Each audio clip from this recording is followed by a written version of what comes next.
हमारे भूमंडल पर सृष्टि की रचना में जो 4 ऋषि पैदा हुए, सनक, सनंदन, सनातन और शरद कुमार, ये चारों ऋषि भगवान श्री हरि नारायण से उन्होंने विनती की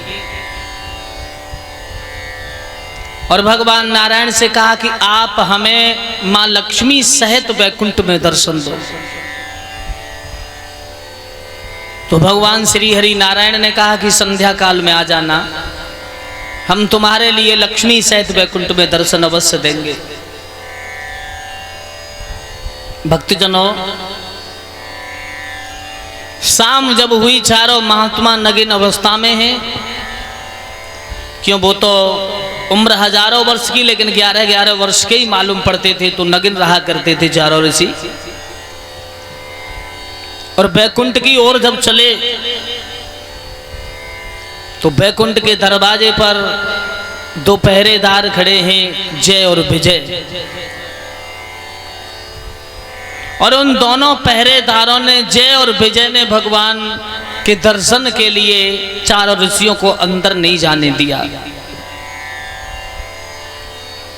जैसे चारों ऋषियों को जब अंदर नहीं जाने दिया तो उन चारों ऋषियों से जय और विजय ने कहा कि आप वस्त्र विहीन हो और इस समय मैया लक्ष्मी और भगवान शयन कक्ष में सो रहे हैं, इस समय तुम अंदर नहीं जा सकते। एकदम जवाब दिया सनक, सनंदन, सनातन, सनत कुमार चारों ऋषियों ने कि भगवान ने हमसे कहा है कि शाम को बैकुंठ में आ जाना, हम तुम्हें दर्शन अवश्य देंगे। लेकिन दोनों ने उनकी बात को नहीं स्वीकार किया है। जब उनकी बात को स्वीकार नहीं किया तब क्रोध में आकर के उन चारों ऋषियों ने श्राप दिया है कि हम तुम्हें श्राप दे रहे हैं, तुम हमारे साथ राक्षस जैसा व्यवहार कर रहे हो कि 1 जन्म नहीं, लगातार 3 जन्म तक तुम राक्षस बनोगे। भगवान श्री हरि नारायण के नेत्र खुले वे भागे। क्षमा प्रार्थी हूं भगवान, क्षमा प्रार्थी हूं। भगवान श्री हरि नारायण ने हाथ जोड़ के संतों के उस श्राप को सिरोधार्य किया। दोनों पहरेदार घबरा गए, संतों के चरणों में गिर गए, क्षमा करो प्रभु, हमारा उद्धार करो। तो उन संतों ने कहा कि हम नारायण को भी श्राप दे रहे हैं कि इन्हें भी तुम्हें उद्धार करने के लिए तरह तरह का रूप धारण करना पड़ेगा। वही संतों के श्राप के कारण, और भगवान ने भी कहा है कि मोर वचन चाहे पर जाए फीका, संत वचन पत्थर की लेखा। श्राप वशीभूत होकर के पहले जन्म में दोनों पहरेदार हिरणाक्ष और हिरणाकश्यपु बने।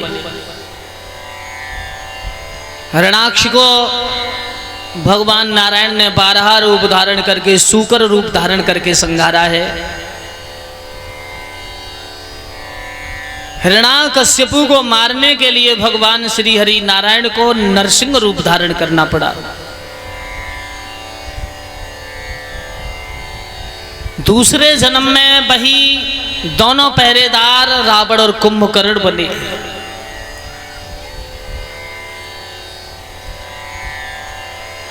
भगवान श्री हरि नारायण को स्वयं राम रूप धारण करना पड़ा। तीसरे जन्म में वही दोनों शिशुपाल और दंतवक्र बने हैं, तो भगवान को कृष्ण रूप धारण करना पड़ा। महाराज सुखदेव जी कहते हैं परीक्षित 3 जन्म तक ये दोनों पहरेदार राक्षस बने। तो यहां महाराज परीक्षित ने कहा गुरुदेव मैं ये पूछना चाहता हूं कि सबसे पहले हिरणाक्ष और हिरण्यकश्यपु का जन्म कैसे हुआ। सुखदेव जी कहते हैं कि कश्यप ऋषि की जो दिति नाम की पत्नी थी उसके गर्भ से उसके आचरण गलत थे, इस कारण ऋषि की समाधि भंग की संतान उत्पत्ति के लिए। तो ऋषि ने कहा कि संतान तो तेरे महाबलवान होगी, लेकिन राक्षस प्रवृत्ति की पैदा होगी। भक्तजनों, दिति के गर्भ से 2 बालक पैदा हुए। एक का नाम हिरणाक्ष रखा गया है, एक का हिरण्याकश्यपु रखा गया।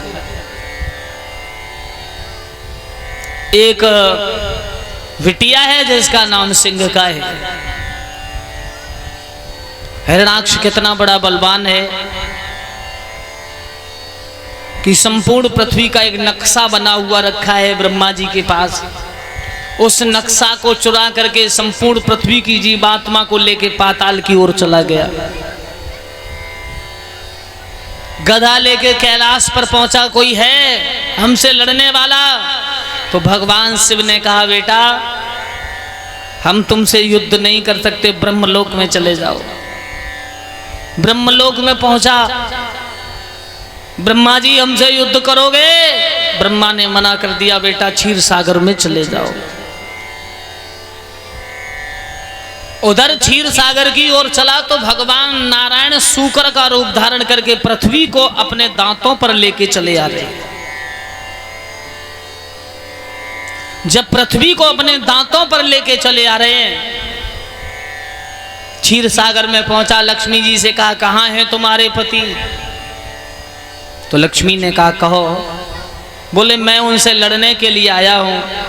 जब ये कहा कि लड़ने के लिए आया, तो लक्ष्मी ने डर के कहा कि वो तो पातालपुरी को गए हैं, पृथ्वी को लेने दौड़ा। बोले, उसे तो पाताल में ही मार करके समाप्त कर दूंगा और फिर उसके बाद लक्ष्मी को अपनी पत्नी बना के रखूंगा। बीच राह में भगवान पृथ्वी को अपने दांतों पर लेके ऊपर आ रहे हैं, गदा लेके पहुंच गया और भगवान की पीठ पर गदा का प्रहार करने लगा है। कितने प्रहार किए? 100 गदा मारी, भगवान ने कुछ नहीं कहा।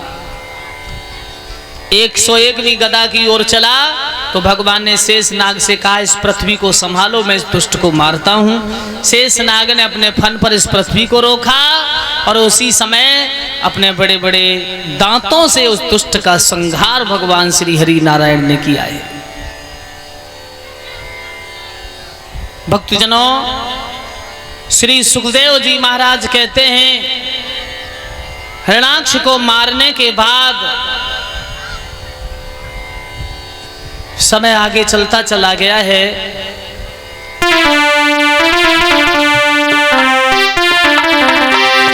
अरे करी तेने नादानी,